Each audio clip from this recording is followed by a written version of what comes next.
السلام علیکم ورحمۃ اللہ وبرکاتہ۔ اعوذ باللہ من الشیطان الرجیم، بسم اللہ الرحمن الرحیم۔ الطلاق مرتان فإمساک بمعروف أو تسریح بإحسان ولا يحل لكم أن تأخذوا مما آتيتموهن شيئا إلا أن يخافا ألا يقيما حدود الله فإن خفتم ألا يقيما حدود الله فلا جناح عليهما فيما افتدت به تلك حدود الله فلا تعتدوها ومن يتعد حدود الله فأولئك هم الظالمون۔ محترم سامعین کرام، سورۃ البقرہ سورہ نمبر 2، اور اسی سورت سے ابھی آپ کے سامنے آیت نمبر 229 یعنی 229 نمبر کی آیت کریمہ آپ کے سامنے تلاوت کی گئی۔ اور اس آیت کریمہ کی روشنی میں، اس آیت کریمہ کا جو مفہوم ہے، جو اس کا معنی ہے، جو اس کی تفسیر ہے، اس سلسلے میں کئی باتیں کل ہم نے آپ کے سامنے بیان کی اس آیت کریمہ کی روشنی میں، اور یہ بتلایا کہ زمانے جاہلیت میں اور اس کے بعد اسلام کے آنے کے بعد بھی لوگ اپنی بیوی کو طلاق دیتے تھے اور پھر اس کو رجوع بھی کر لیتے تھے، چاہے 100 طلاقی کیوں نہ دے دیں۔ اور بعض لوگ شرارت میں آ کر کے اپنی بیوی کو طلاق دیتے تھے اور پھر عدت ختم ہونے سے پہلے ہی اس کو رجوع کر لیتے تھے، پھر طلاق دیتے تھے۔ تو ان تمام چیزوں کے سدباب کے لیے اللہ تبارک و تعالیٰ نے آیت کریمہ نازل فرمائی اور فرما دیا کہ جس طلاق میں بندے کو رجوع کرنے کا حق حاصل ہے وہ 2 مرتبہ ہے۔ اور پھر اللہ تبارک و تعالیٰ نے اسی آیت کریمہ میں یہ بھی فرمایا جو میں نے کل بتلایا تھا کہ اگر شوہر و بیوی کے درمیان کسی طرح سے بناؤ نہ ہو سکے، ایک دوسرے سے ایڈجسٹمنٹ نہ ہو سکے، تو جیسے شوہر کو طلاق دینے کا حق ہے ویسے ہی بیوی کو بھی طلاق کا مطالبہ کرنے کا حق ہے کہ طلاق کا مطالبہ کرے، اور طلاق کا مطالبہ کرنے کے ساتھ ساتھ وہ جو کچھ مہر دیا ہے اس کو واپس کر دے شوہر کو، اس کو خلا کہتے ہیں۔ اور یہ بھی بتلایا تھا کہ بغیر کسی عذر کے اگر کوئی عورت اپنے شوہر سے طلاق مانگتی ہے، خلا مانگتی ہے، تو وہ عورت جنت کی خوشبو بھی نہیں پا پائے گی۔ اور جس عورت کو، جو عورت خلا لیتی ہے اپنے شوہر سے، شوہر اس کو طلاق کہہ دیتا ہے کہ جاؤ تم کو میں نے آزاد کر دیا یا تجھ کو طلاق دے دیا بیوی کے مطالبے پر، تو جیسے ہی خلا ہوگا ویسے ہی نکاح ختم ہو جائے گا، پھر اس کے بعد نکاح برقرار اور باقی نہیں رہے گا۔ لیکن استبراء رحم کے لیے ایک حیض کی عدت کی مدت اللہ کے رسول صلی اللہ علیہ وسلم نے مقرر فرمایا ہے۔ سامعین کرام، یہ جو آیت کریمہ ہے، اس آیت کریمہ کی روشنی میں جو میں نے بتلایا تھا کہ انشاءاللہ اس کے بارے میں کچھ باتیں ہم کل آپ کے سامنے رکھیں گے، تو سب سے پہلے یہ سمجھ لیجئے کہ جو طلاق کا جو مسئلہ ہے، اللہ تبارک و تعالیٰ نے جو اس آیت کریمہ میں فرمایا ہے کہ رجوع کرنے والا طلاق 2 مرتبہ ہے۔ الطلاق مرتان، رجوع کرنے والا طلاق 2 مرتبہ ہے۔ مرتان یعنی ایک مجلس میں ایک طلاق اور دوسری مجلس میں کبھی جا کر کے پھر دوسرا طلاق۔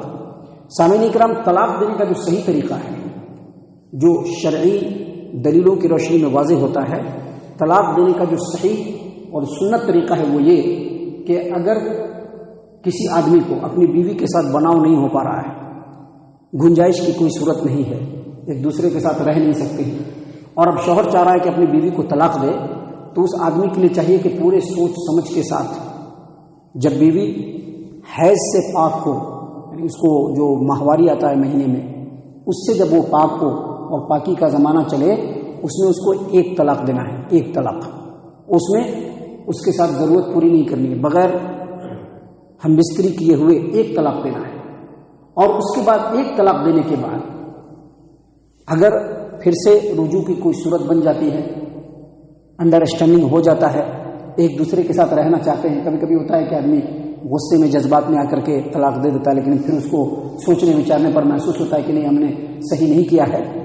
تو اگر صلح کی کوئی صورت نظر آتی ہے، انڈرسٹینڈنگ کی کوئی صورت نظر آتی ہے، تو 3 حیض یا 3 عدت، 3 مہینہ یا 3 حیض پورا ہونے سے پہلے تمام فقہاء کے نزدیک، یہاں تک کہ فقہاء اربعہ کے نزدیک بھی یہ ثابت ہے کہ 3 حیض سے پہلے اگر اپنی بیوی سے رجوع کر لیتا ہے تو پھر جیسے شوہر و بیوی رہتے تھے ویسے رہے، کوئی نکاح کی ضرورت نہیں۔ لیکن اگر 3 حیض یا 3 مہینے کی جو عدت کی مدت ہے وہ مکمل ہو جاتی ہے، اس کے بعد نکاح کے ذریعے سے پھر اسی شوہر سے شادی کر سکتی ہے۔ عدت اگر کمپلیٹ ہو گئی، 3 حیض کی عدت کمپلیٹ ہو گئی تو عورت آزاد ہو گئی۔ اب عورت کے اوپر شوہر کا کوئی حق نہیں ہے، عورت چاہے تو کسی سے بھی شادی کر سکتی ہے، یہاں تک کہ جس شوہر نے طلاق دیا ہے اس شوہر سے بھی شادی کر سکتی ہے۔ قرآن و حدیث دونوں سے یہ بات ثابت ہے۔ دیکھیے ابھی اس کے بعد ہی آیت نمبر 231 ہے، 232 آیت نمبر 232 سورۃ البقرہ، اس میں اللہ تبارک و تعالیٰ نے اسی بات کو بڑی تفصیل سے بیان کیا ہے، اور اس سلسلے میں حدیث بھی ہے جو انشاءاللہ اپنے وقت پر آپ کے سامنے آ جائے گی۔ ابھی دیکھ لیجئے آیت نمبر 232 جو ہے سورۃ البقرہ، اللہ نے فرمایا وَإِذَا طَلَّقْتُمُ النِّسَاءَ فَبَلَغْنَ أَجَلَهُنَّ فَلَا تَعْضُلُوهُنَّ أَن يَنكِحْنَ أَزْوَاجَهُنَّ إِذَا تَرَاضَوْا بَيْنَهُم بِالْمَعْرُوفِ۔ اس کا مطلب کیا ہے کہ جب تم نے کسی عورت کو طلاق دے دیا، تم لوگوں میں سے کسی نے بھی عورت کو طلاق دے دیا اور اس کی عدت کی مدت پوری ہو گئی، تو ولی کو بتایا جا رہا ہے، جو عورت کا ولی ہوتا ہے، جو ذمہ دار ہوتا ہے، اس کو بتایا جا رہا ہے فَلَا تَعْضُلُوهُنَّ أَن يَنكِحْنَ أَزْوَاجَهُنَّ، ان کو ان کے شوہر سے بھی نکاح کرنے سے مت روکو، ان کو ان کے شوہر سے بھی نکاح کرنے سے مت روکو۔ کب؟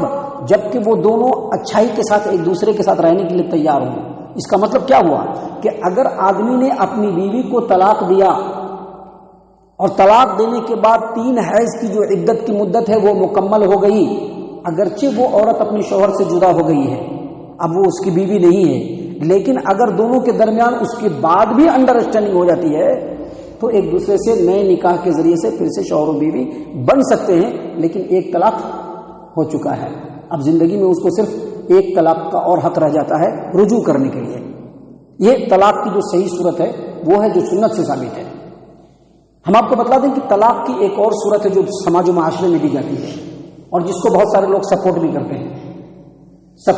ایک مولانا صاحب، بہت ہی مشہور و معروف مولانا صاحب طارق مسعود مفتی، بہت سارے ویڈیوز ان کے آتے ہیں۔ وہ ان کا مسئلہ کیا ہے کہ وہ جب کچھ بولتے ہیں تو اس کے پیچھے دلیل نہیں ہوتی ہے، بس خالی منطق والی باتیں، صرف منطق والی باتیں۔ تو انہوں نے اپنے ایک بیان میں کہہ دیا کیا کہ دیکھو، ایک مرتبہ اگر تم نے 3 طلاق دے دیا تو 3 طلاق ہو جائے گی، اب تمہاری بیوی نہیں ہے وہ تمہاری بیوی نہیں ہے وہ۔ اور دیکھو اہل حدیثوں کے پاس مت جانا کیونکہ وہ اس مسئلے میں صحیح نہیں ہے۔ حالانکہ قرآن کریم کی آیت کو آپ غور سے دیکھیے گا، آیت نمبر 229 سورۃ البقرہ، اللہ تبارک و تعالیٰ نے کیا کہا؟ الطلاق مرتان، 2 مرتبہ طلاق ہے، 2 مرتبہ۔ لیکن یہاں پر کیا کہہ رہے ہیں کہ 3 مرتبہ اگر ایک ہی بار میں طلاق دے دیا تو طلاق ہو جائے گی۔ سامعین کرام، ہم آپ کو بتلا دیں کہ طلاق کی جو ایک دوسری صورت ہے جس کو ایسے مفتی صاحب لوگ جو سپورٹ کرتے ہیں، وہ یہ ہے کہ کوئی بھی شوہر اپنی بیوی کو ایک ہی مجلس میں کہہ دے طلاق طلاق طلاق، یا تجھ کو 3 طلاق، یا میں تم کو 3 طلاق دے دیا۔ اور بہت سارے ظالم قسم کے جو لوگ ہوتے ہیں وہ کہتے ہیں کہ میں نے تم کو 1000 طلاق دے دیا۔ تو یہ جو ایک مجلس میں ایک ہی بار میں جو 3 طلاق ہے، یہ بدعت والی طلاق ہے، یہ طلاق بدعی ہے۔ تمام فقہاء کا اس پر اتفاق ہے کہ یہ طلاق بدعی ہے، سنت سے ثابت نہیں ہے۔ جو چیز قرآن سے ثابت ہو، جو چیز حدیث سے ثابت ہو، وہ سنت ہے۔ جو چیز قرآن و حدیث سے ثابت نہیں ہے وہ بدعت ہے۔ اسی لیے فقہاء کرام نے ایک مجلس میں دی جانے والی 3 طلاق کو طلاق بدعی کہا ہے، طلاق بدعی۔ اور حنفی فقہ کی کتابوں میں ایسی طلاق دینے والے کو بتلایا گیا ہے کہ وہ کبیرہ گناہ کرتا ہے، کبیرہ گناہ کرتا ہے۔ محترم سامعین کرام، حافظ ابن کثیر رحمہ اللہ نے اپنی تفسیر ابن کثیر کے اندر فرمایا ہے کہ اللہ نے جو فرمایا الطلاق مرتان، طلاق 2 مرتبہ ہے، رجوع کرنے کا اسی 2 مرتبہ میں حق حاصل ہے۔ اس آیت کریمہ سے ایک مجلس میں دی جانے والی 3 طلاق حرام ہے۔ کیا ہے؟ حرام ہے۔ حافظ ابن کثیر نے فرمایا، میں نہیں کہہ رہا ہوں، حافظ ابن کثیر کی کتاب موجود ہے، آپ اس کو اٹھا سکتے ہیں، وہاں جا کر کے دیکھ سکتے ہیں۔ حافظ ابن کثیر امام المفسرین ہے، وہ سالار مفسرین ہے، وہ تفسیر کی کتابوں میں سب سے مستند کتاب اگر کوئی کتاب ہے تو وہ تفسیر ابن کثیر۔ تفسیر ابن کثیر میں حافظ ابن کثیر رحمہ اللہ نے کہا کہ اس آیت کریمہ کی روشنی میں ایک مجلس میں اگر کسی نے 3 طلاق دیا تو اس کا یہ عمل حرام ہے،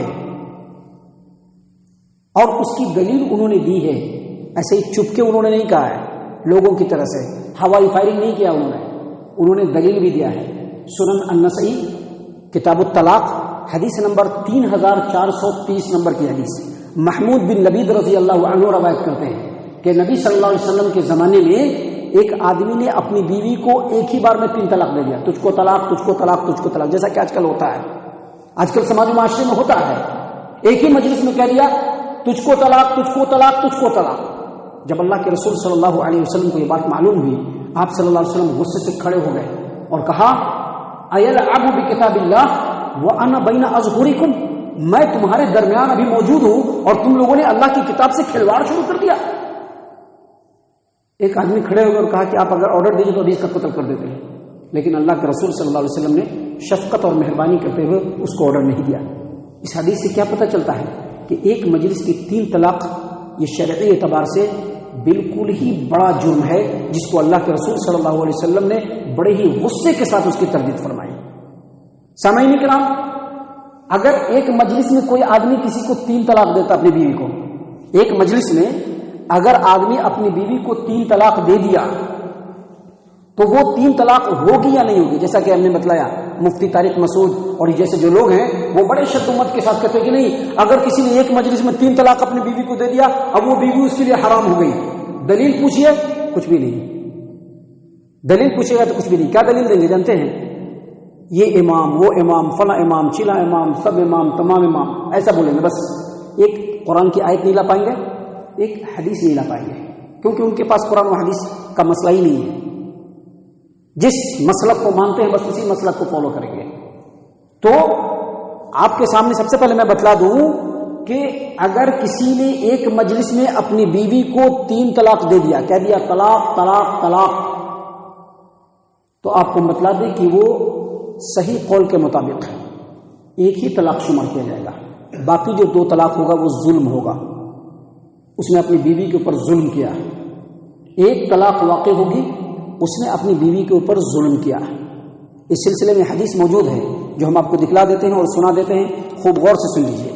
دیکھیے حدیث ہے صحیح مسلم کتاب الطلاق باب طلاق الثلاث، حدیث نمبر 1470/2 یعنی 1474 نمبر کی حدیث صحیح مسلم کی۔ عبداللہ ابن عباس رضی اللہ عنہما روایت کرتے ہیں کانت طلاق علی عہد رسول اللہ صلی اللہ علیہ وسلم و ابی بکر و سنتین من خلافت عمر طلاق الثلاث واحدۃ، یعنی نبی صلی اللہ علیہ وسلم کے زمانے میں۔ حدیث بہت غور سے سنیے گا کیونکہ ان حدیثوں کو بیان کر کے حدیث کی روشنی میں کچھ اور باتیں بھی ہم آپ کو بتلائیں گے۔ فرماتے ہیں عبداللہ ابن عباس رضی اللہ عنہما کہ نبی صلی اللہ علیہ وسلم کے زمانے میں، ابو بکر صدیق رضی اللہ عنہ کی خلافت کے زمانے میں اور عمر بن خطاب رضی اللہ عنہ کی خلافت کے پہلے 2 سال میں اگر کوئی آدمی اپنی بیوی کو 3 طلاق دیتا اس کو ایک ہی طلاق شمار کیا جاتا تھا۔ کتنا؟ 1 طلاق شمار کیا جاتا تھا۔ لیکن لوگ 3 طلاق دیتے تھے اس زمانے میں ایک ہی مجلس میں، لیکن اس کو ایک ہی شمار کیا جاتا تھا۔ آگے مزید فرمایا کہ عمر بن خطاب رضی اللہ عنہ نے کہا کہ ان الناس قد استعجلوا فی امر قد كانت لهم فيه انات، لوگوں نے ایسے معاملے میں جن میں اللہ نے ان کو مہلت دیا تھا اور نرمی دی تھی، اس میں لوگوں نے جلدی سے کام لینا شروع کر دیا ہے۔ فلو امضیناہ علیہم، تو کیوں ہم بھی ان 3 طلاق کو ایک ہی کیوں نہ کر دیں تاکہ لوگوں کو سزا مل جائے، اور انہوں نے اسی ٹائم سے 3 طلاق کو 3 طلاق بنانا شروع کر دیا۔ یعنی پہلے کیا تھا، 3 طلاق کو ایک ہی شمار کیا جاتا تھا، لیکن عمر بن خطاب رضی اللہ عنہ نے اپنے خلافت کے زمانے میں لوگوں کے اس غلط عمل کو سامنے رکھتے ہوئے ایک مجلس کی 3 طلاق کو کہا کہ 3 طلاق ہی کر دیا جائے تاکہ لوگوں کو ان کے اس حرکت کا مزہ چکھا دیا جائے۔ سامعین کرام، اس حدیث کے فوراً بعد ایک اور حدیث ہے جس کو ابو الصحبہ روایت کرتے ہیں کہ میں نے عبداللہ ابن عباس رضی اللہ عنہما سے پوچھا کہ کیا بتلائیے کہ رسول اللہ صلی اللہ علیہ وسلم کے زمانے میں، ابو بکر صدیق رضی اللہ عنہ کے زمانے میں اور عمر بن خطاب رضی اللہ عنہ کی خلافت کے پہلے 3 سال میں 3 طلاق کو کیا ایک ہی نہیں شمار کیا جاتا تھا؟ عبداللہ بن عباس رضی اللہ عنہ نے کہا کہ بالکل ایک ہی شمار کیا جاتا تھا۔ اس کے بعد پھر ایک روایت ہے کہ ابو الصحبہ رحمہ اللہ جو تابعی ہیں، انہوں نے عبداللہ بن عباس رضی اللہ عنہما سے پوچھا کہ یہ بتلائیے کہ کیا رسول اللہ صلی اللہ علیہ وسلم کے زمانے میں اور ابو بکر صدیق رضی اللہ عنہ کے زمانے میں 3 طلاق جو اکٹھے دی جاتی ہے اس کو ایک ہی نہیں مانا جاتا تھا. کہا کہ ہاں ایک ہی مانا جاتا تھا، لیکن عمر بن خطاب رضی اللہ عنہ کے زمانے میں لوگ یہ عمل بہت کثرت سے کرنے لگے تو انہوں نے 3 طلاق کو 3 ہی کر دیا. دیکھیں یہ 3 حدیثیں ہیں، الگ الگ حدیثیں ہیں، لیکن تینوں کا مفہوم ایک ہے. ان تینوں حدیثوں پر آپ غور کریں گے تو سب سے پہلے بات جو سمجھ میں آتی ہے، یہ جو 3 طلاق ایک ہی مجلس میں جو دنیا کی جو عادت ہے یہ کوئی نئی نہیں ہے. نبی کے زمانے میں بھی تھا، اس سے پہلے زمانے جاہلیت میں بھی تھا، ابو بکر صدیق رضی اللہ عنہ کے زمانے میں بھی تھا، عمر بن خطاب رضی اللہ عنہ کے زمانے میں بھی تھا. لیکن یہ بری عادت شریعت کو پسند نہیں.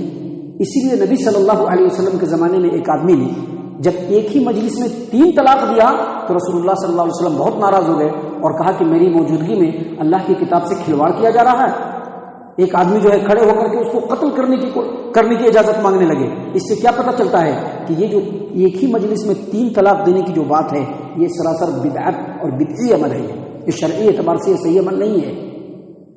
دوسری بات، اگرچہ اس زمانے میں یہ عمل تھا اور اس بدعی عمل کے اوپر لوگوں کی ڈانٹ ڈپٹ بھی ہوتی تھی، غصہ بھی ہوتے تھے رسول اللہ صلی اللہ علیہ وسلم، لیکن اس کے باوجود سن 15 ہجری تک 10 ہجری تک 9 ہجری تک تو نبی صلی اللہ علیہ وسلم کا زمانہ، اس کے بعد ابو بکر صدیق رضی اللہ عنہ کا زمانہ، اس کے بعد 15 ہجری تک عمر بن خطاب رضی اللہ عنہ کے زمانے کے پہلے 2 یا 3 سال تک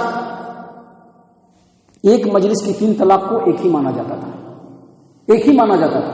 لیکن جب بعد میں لوگ اپنی زیادہ جو ہے اس بدعملی کو زیادہ کرنا شروع کر دیے، اس بدعی عمل کو لوگوں نے زیادہ کرنا شروع کر دیا تو عمر بن خطاب رضی اللہ عنہ نے ایک مجلس کی 3 طلاق کو ایک نہیں اب 3 ہی ہو جائے گا ایسا کہہ کے جو ہے انہوں نے ثابت کر دیا. سامعین کرام، تیسری بات یہ ثابت ہوتی ہے کہ اگرچہ عمر بن خطاب رضی اللہ عنہ نے اس عمل کو ثابت کیا، حدیث کے جو الفاظ ہیں روایت کے، فَلَوْ أَمْضَيْنَاهُ عَلَيْهِمْ فَأَمْضَاهُ عَلَيْهِمْ، یعنی انہوں نے کہا کہ لوگوں نے ایسے معاملے میں جس میں ان کے لیے سوچنے سمجھنے کی جو ہے سوچنے سمجھنے کا وقت شریعت کی طرف سے ملا تھا، جلدی کرنا شروع کر دیا ہے، تو کیوں ہم بھی ان کو انہی کی طرف تو موڑ دیں. تو یہ جو الفاظ ہیں وہ اس بات کو ثابت کرتے ہیں کہ عمر بن خطاب رضی اللہ عنہ نے شریعت کے اعتبار سے نہیں، چونکہ ایک حاکم تھے تو لوگوں کو سزا دینے کے لیے ایسا عمل کیا. یہ ایک سرکاری آرڈیننس تھا جو اسی زمانے میں صرف جاری ہوا، بعد میں یہ چیز جاری نہیں رہا. اور عمر بن خطاب رضی اللہ عنہ اپنے مرنے کے وقت میں کچھ چیزوں کو ریئلائز کیا تو انہوں نے کہا کہ 3 ایسے میرے احکام ہیں جو میں نے لوگوں کے درمیان نافذ کیے جس پر مجھ کو بڑی شرمندگی ہے. اس میں سے ایک حکم یہ بھی ہے کہ میں نے لوگوں کو 3 طلاق کو 3 طلاق قرار دیا، حالانکہ رسول اللہ صلی اللہ علیہ وسلم کے زمانے میں ایک ہی طلاق شمار ہوتا تھا. تو محترم سامعین کرام، یہ جو ہے ایک سرکاری آرڈیننس تھا، یہ کوئی شریعت نہیں تھی. اگر یہ شریعت ہوتا تو عمر بن خطاب رضی اللہ عنہ دلیل کی روشنی میں یہ بات بتلاتے تھے، لیکن انہوں نے دلیلوں کی روشنی میں نہیں بلکہ لوگوں کی حرکتوں کو دیکھ کر کے ایک مجلس کی 3 طلاق کو 3 قرار دیا تھا. وگرنہ اللہ تبارک و تعالیٰ نے اپنی کتاب میں واضح طور پر کہا ہے الطلاق مرتان، طلاق 2 مرتبہ ہے. ایک مرتبہ طلاق دیجئے، عدت کے اندر رجوع کرنے کا حق ہے. دوسری مرتبہ طلاق دیجئے، عدت کے اندر رجوع کرنے کا حق ہے. لیکن تیسری مرتبہ طلاق دینے کے بعد عدت کے اندر رجوع کرنے کا حق نہیں ہے. اور اللہ تبارک و تعالیٰ نے قرآن کریم میں ایک اور جگہ پر سورۃ البقرہ میں کیا فرمایا، والمطلقات یتربصن بانفسهن 3 قروء، جس عورت کو طلاق دیا جائے گا وہ 3 حیض تک انتظار کرے گی. یعنی ایک مرتبہ طلاق دیا گیا، 3 حیض تک انتظار کریں گی. اس مدت میں اگر لوٹا لیا گیا شوہر و بیوی ساتھ رہیں گے، اگر نہیں لوٹایا گیا اور بعد میں اگر ساتھ رہنا چاہتے ہیں تو پھر نیا نکاح کرنا پڑے گا. اس آیت کریمہ سے جو باقی باتیں تھیں یہی تھی جو ہم نے آپ کے سامنے پیش کر دیا ہے. انشاءاللہ اگلی آیت کریمہ میں اس سلسلے کی کچھ اور بھی باتیں ہیں جو ہم آپ کے سامنے پیش کریں گے. اللہ تعالیٰ سے دعا ہے کہ اللہ تبارک و تعالیٰ ہم تمام کو اللہ اور اس کے رسول صلی اللہ علیہ وسلم کی اطاعت و فرما برداری کرنے والا بنائے، صحابہ کرام رضی اللہ عنہ کے طریقے پر چلنے والا بنائے، جنت الفردوس میں جگہ عطا فرمائے. اے اللہ ہم تمام کو جہنم سے پناہ دے. اے رب العالمین ہم تمام کو جہنم سے پناہ دے. اے مالک الملک ہم تمام کو جہنم سے پناہ دے. آمین یا رب العالمین. وما علینا الا البلاغ المبین.